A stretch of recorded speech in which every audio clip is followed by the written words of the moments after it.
Einstein began his development of the theory of relativity with two, perhaps non-intuitive, but straightforward postulates.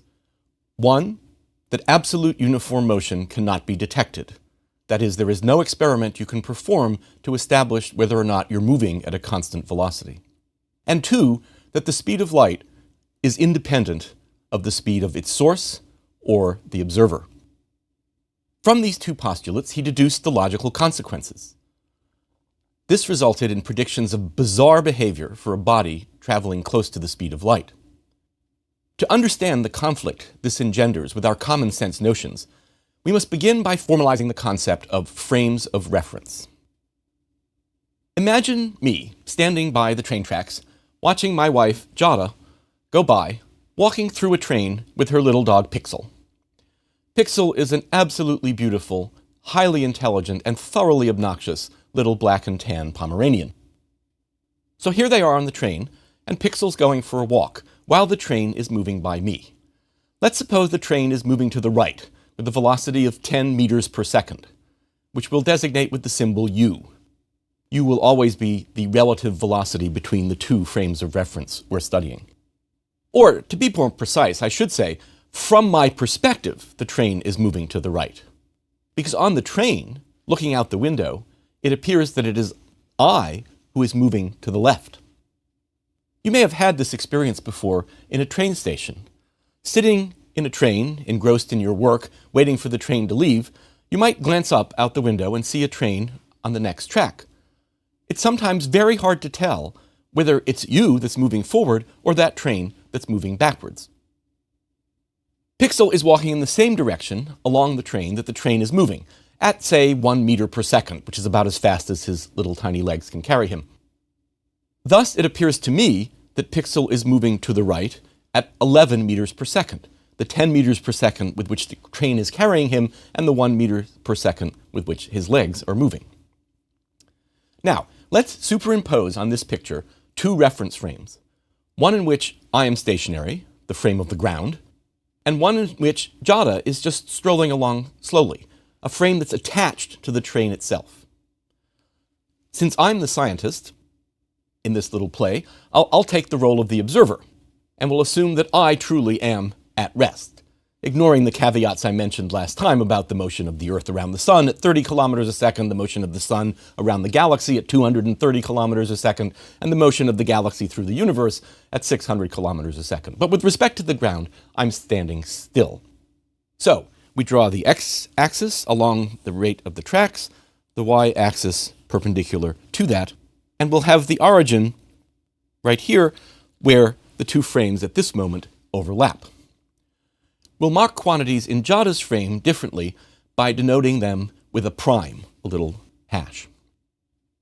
Now, we have carefully synchronized our watches, and they're both very good watches, so at the moment Jada is directly in front of me on the train, we'll mark as time 0, and the two coordinate systems will overlap. At t equals 0, t prime equals 0 because our watches match. Now, because the origins have been arranged to match at this point, we also have that x equals 0 at the origin and x prime equals 0. They're on top of each other. Likewise, y equals 0 and y prime equals 0 at our origin. We're on level ground here. And the two other things we might want to know about are masses and velocities. The mass of Pixel in the train is 5 kilograms. That's about a little over his proper weight, but I must confess he eats a little bit of my good cooking. And that mass is the same for me as it is for Jada on the train. He is just a little chubby to both of us. Finally, there's the velocity with which Pixel is moving through the train, 11 meters per second for me, that's v, and v prime, the velocity with which Pixel thinks he's moving through the train, is 1 meter per second. Now, here's the picture 1 second later, when the reference frame attached to the train has moved with it. Again, you would expect that for me, 1 second has gone by on my watch, and 1 second has gone by on Jada's watch, so t equals 1 second, and t prime equals 1 second. X, to me, the location of Pixel in the train, is 11 meters on the x-axis, whereas x prime for Pixel is only 1 meter. y is still 0 because the train track is flat, and y prime is 0 as well. The mass of Pixel we would expect still to be 5 kilograms in case he hasn't snarfed up anything on the floor, which he's likely to do. He's still 5 kilograms for me, m equals 5 kilograms, and he's still 5 kilograms in the train, m prime equals 5 kilograms. And finally, since nothing's changed, the train is moving at a constant velocity, Pixel's moving at a constant velocity. Velocity, to my point of view, is still 11 meters per second, and v prime is still, for Pixel, 1 meter per second. From these pictures, then, we can derive a set of rules. They're called the Galilean transformations because they were first discussed, not quite in these terms, but the basic ideas were put forth by Galileo. It's a simple set of equations that relate distances, velocities, times, and masses in two different reference frames that are moving with respect to one another. In our case, that of the train and that of the ground outside. X prime is going to be equal to x minus u times t, where u is the velocity with which the frame is moving, in our case the train, and t is the time over which this moves. Clearly that's true in the case of our circumstance. Y prime is equal to y. That doesn't change. T prime is equal to t. We both have watches, they run well, everything works. M prime is equal to m. There's no reason to expect the masses to be different. And v prime, the velocity that Pixel sees in the train, is equal to v, the velocity I see, minus u, minus the velocity with which the frame Pixel is in is moving. These notions are, after all, just common sense. Well, here's what Einstein had to say about common sense. He called it that layer of prejudices laid down upon the mind prior to the age of 18. And he, Einstein at least, was not encumbered by such prejudices. Starting from his two postulates, constant velocity motion cannot be detected, and that all observers agree on the speed of light, he showed that, with one exception, all of these common sense relations of the Galilean transformations are wrong. Let's start with an investigation of how time behaves. Imagine two spaceships. Einstein in his writing always used trains because they were the fastest thing around at the turn of the last century, but we have spaceships and we imagine them zipping around at close to the speed of light. So we'll use spaceships in our examples. In one, you are standing still. Wherever you are, it always feels like you're standing still. Your reference frame is your reference frame. So you're in the spacecraft standing still, while the other spacecraft contains a fellow experimenter zipping along at high speed, again represented by the velocity u. And you each have a special kind of clock, two parallel mirrors between which a light beam bounces back and forth, back and forth. So the clock goes tick, tock, tick, tock, tick, tock. We again designate quantities in the moving frame to you, that is in the other spaceship, with the little primes. We have your friend allow one tick of her light clock. Now what happens? The light goes from the top mirror to the bottom mirror. The velocity, by definition, is equal to distance divided by time. So, rearranging the terms, distance equals velocity times time. In this case, the velocity is clearly light, speed, c. And since Einstein tells us that the speed of light is always constant, which is, after all, why we designate it with the letter c for constant, your friend finds that the amount of distance separating her mirrors, d prime, is equal to c, the velocity, times t prime, the time on her watch it took for the light to get from the top to the bottom. Now, what do you record when you observe one tick on her clock? To you, it looks like this. You see the light travel a greater distance because the light going from the top mirror, once it leaves, well, these mirrors are both moving along like this, and so when it finally hits the bottom mirror, it bounces over here. It goes this longer distance in your frame d, which is equal to c times t, with t measured in your frame. Meanwhile, the spacecraft has moved to the right by a distance u times t, u the spacecraft's velocity, times this same interval of time it took the light to get from one mirror to the other. This allows us to construct a simple right triangle, where the sides are c t prime, u t, and c t, where ct is the hypotenuse. From the Pythagorean theorem, you will recall that ct prime squared plus ut squared is equal to ct squared. That is, the square of the two sides is equal to the square of the hypotenuse. Rearranging the terms and taking the square root, it's easy to show that t prime is equal to t times the square root of 1 minus u squared over c squared. The astonishing consequence of this little bit of geometry and algebra is that time runs at a different rate in the two spaceships. When 1 second goes by off your watch in your reference frame, less than 1 second passes in the moving frame, at least the frame that's moving according to us. Moving clocks appear to run slow.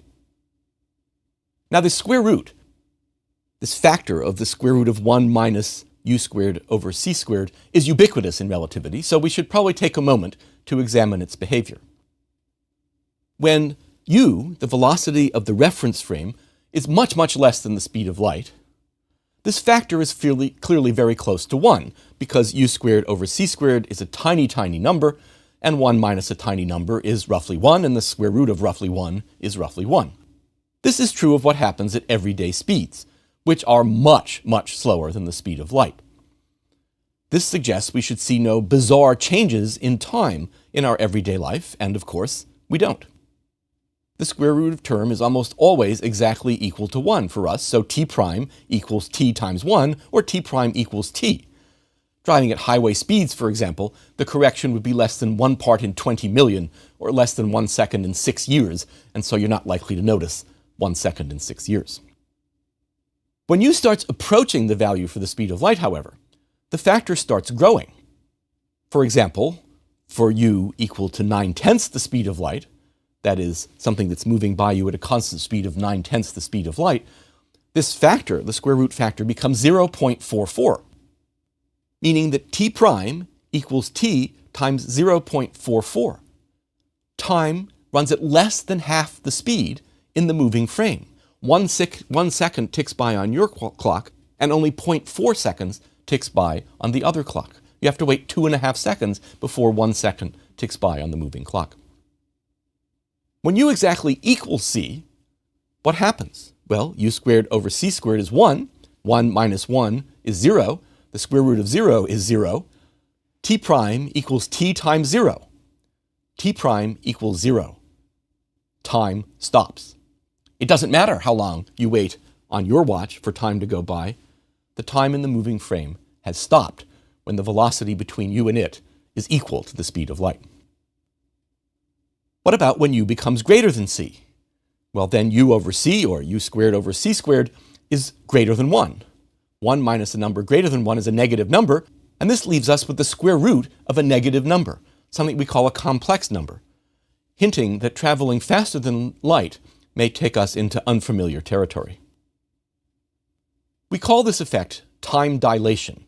Time gets dilated or stretched out as in the moving reference frame from our point of view. It's important to note that it's not the clock that is somehow deficient and is therefore running slowly.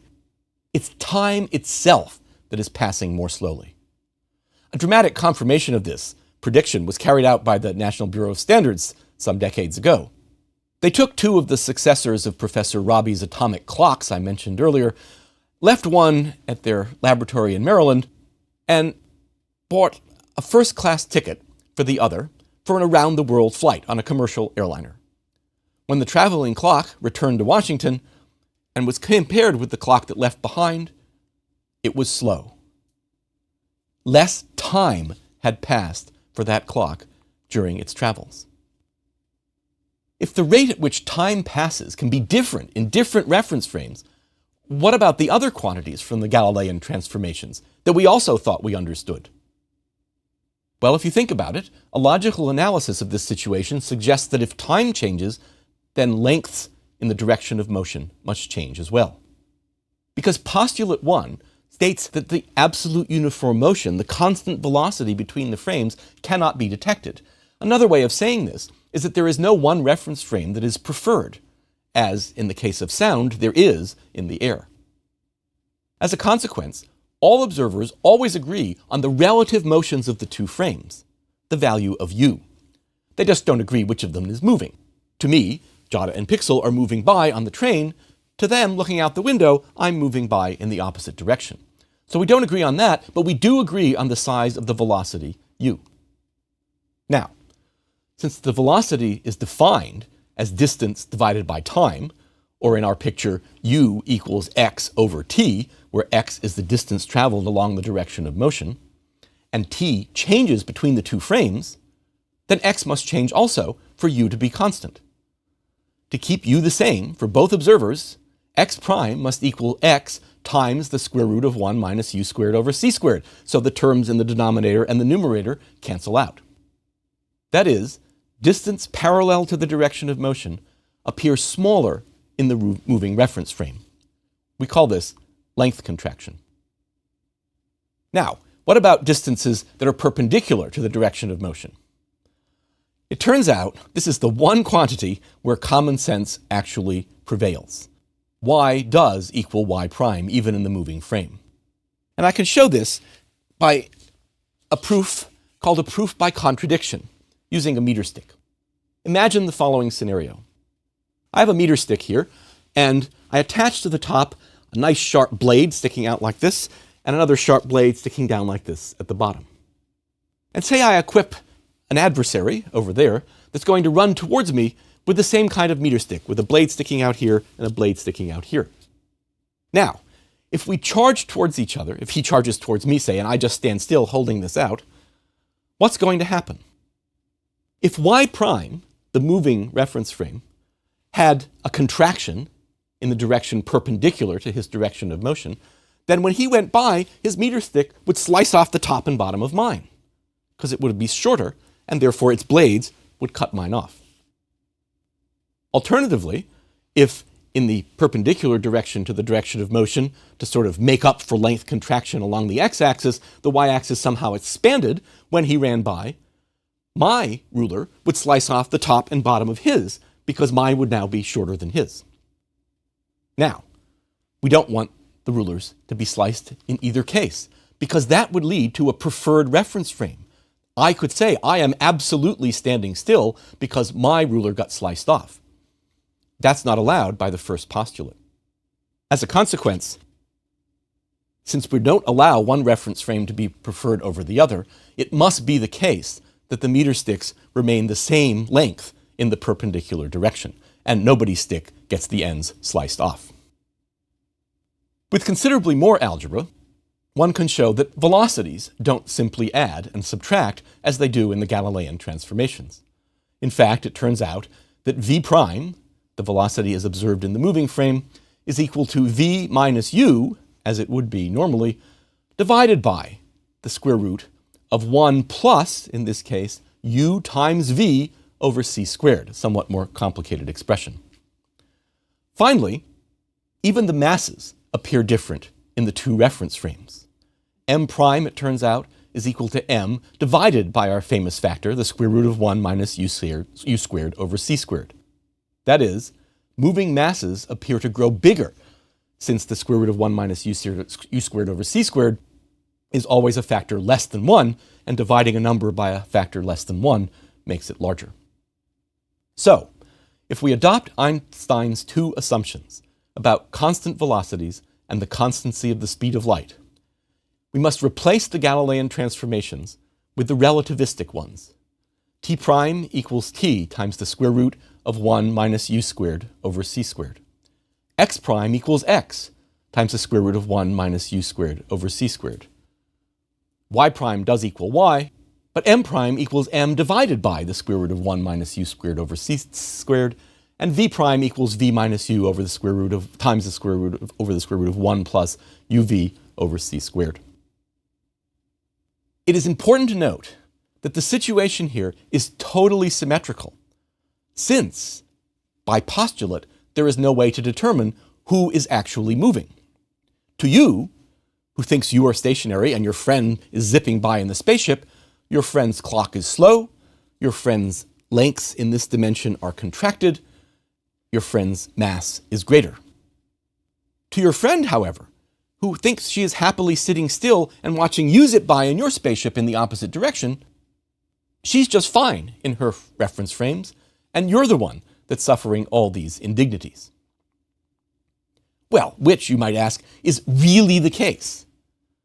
Relativity's answer is unequivocal. Both. These quantities of mass and velocity and length and time are relative. Indeed, the very notion of absolute space and time itself is an illusion, fostered by the fact that we move around in our lives very slowly compared to the speed of light. If we were all given tricycles that went at 50% of light speed at the age of 5, this view, this bizarre relativistic view, would be common sense to us because we would have seen these effects all the time. They would also have the added virtue of being true. But stuck in our slow-moving world as we are, the consequences seem bizarre. Cosmic rays provide an excellent demonstration that these effects are not merely theoretical, nor are they simply apparent changes. These things really, really happen. Cosmic rays are these very high-energy particles produced in the shock waves from exploded stars in distant regions of interstellar space, which we encountered in previous lectures. They produce the carbon-14 in our atmosphere, they produce the thermoluminescence in roof tiles, and other terrestrial phenomena. Unlike most things we encounter, cosmic rays actually do travel very close to the speed of light. Now, with a velocity approximately equal to c, we should expect to see some of these weird effects of relativity, and that they'll become important. Indeed, they do.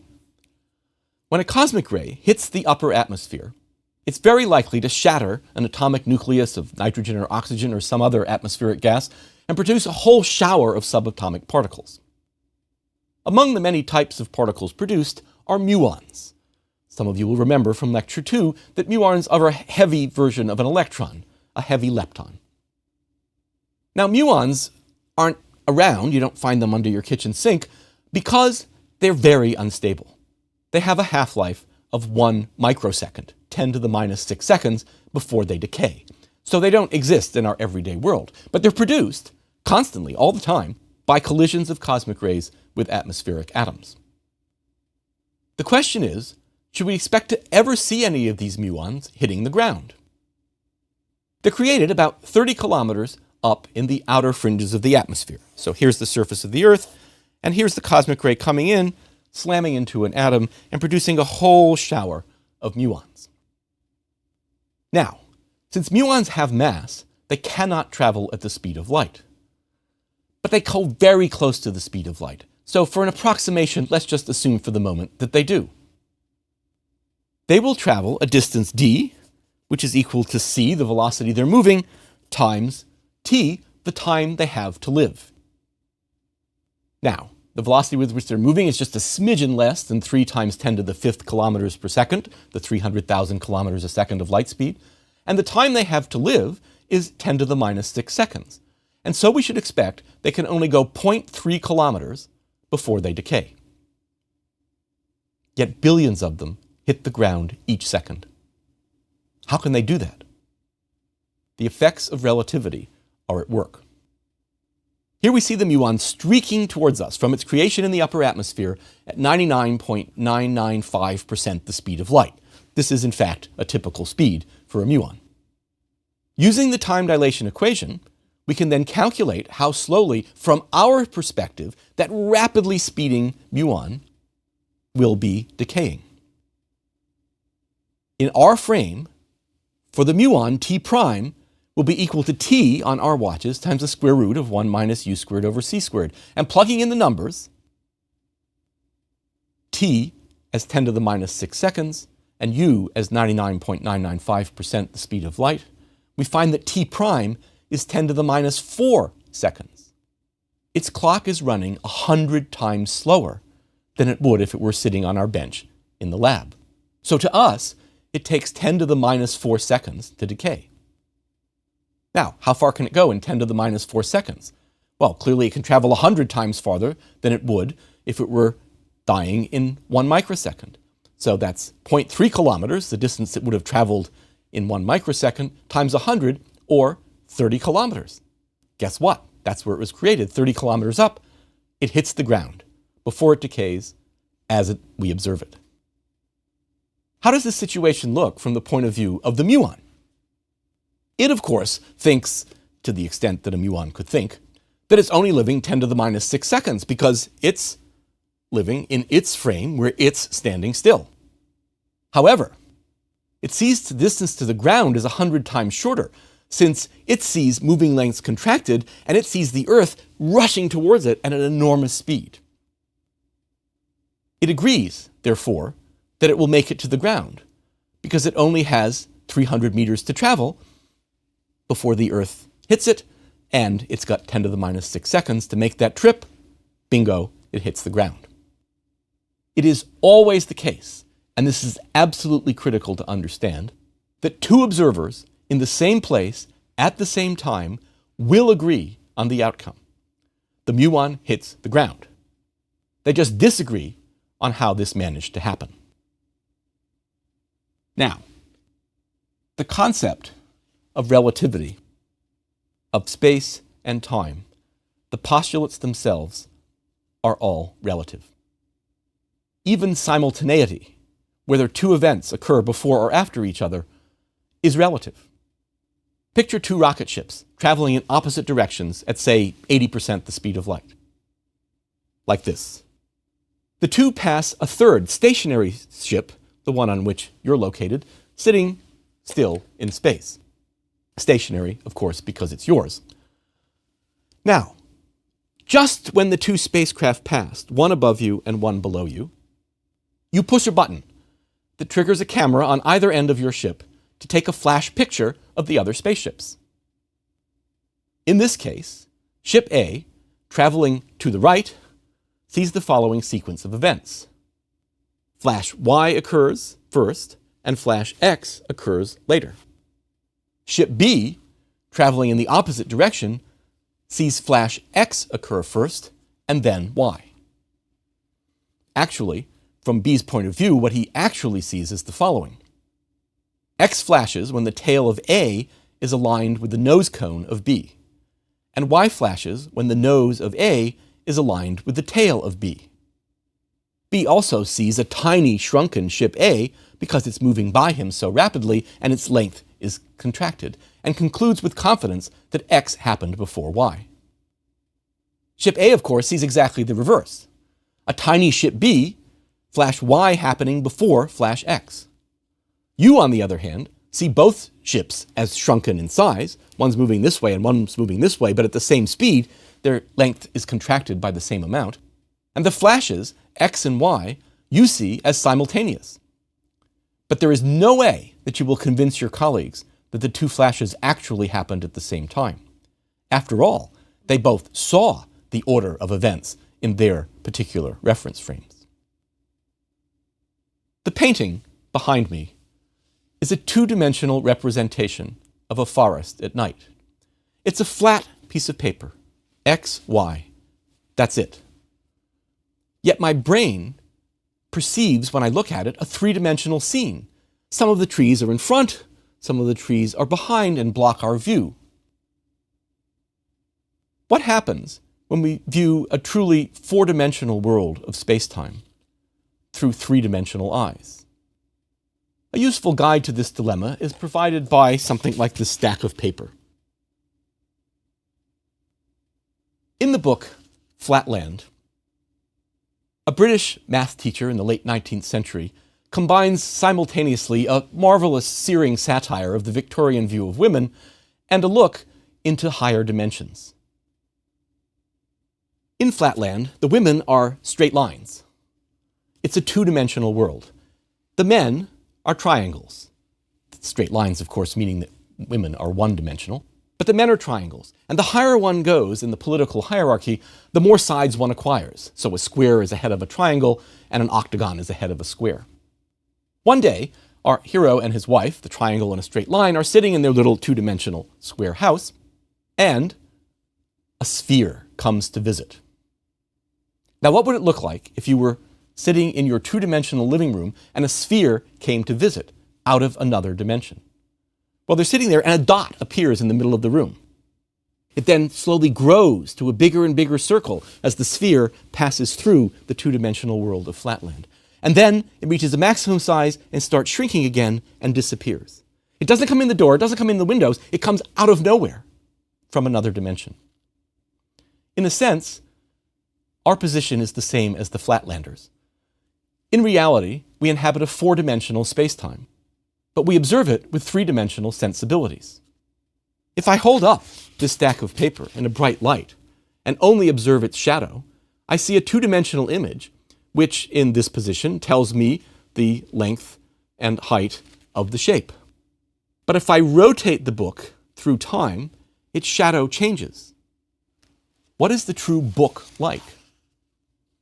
In our slow-speed, three-dimensional world, we observe only the shrunken shadows of objects in the reality of four-dimensional space.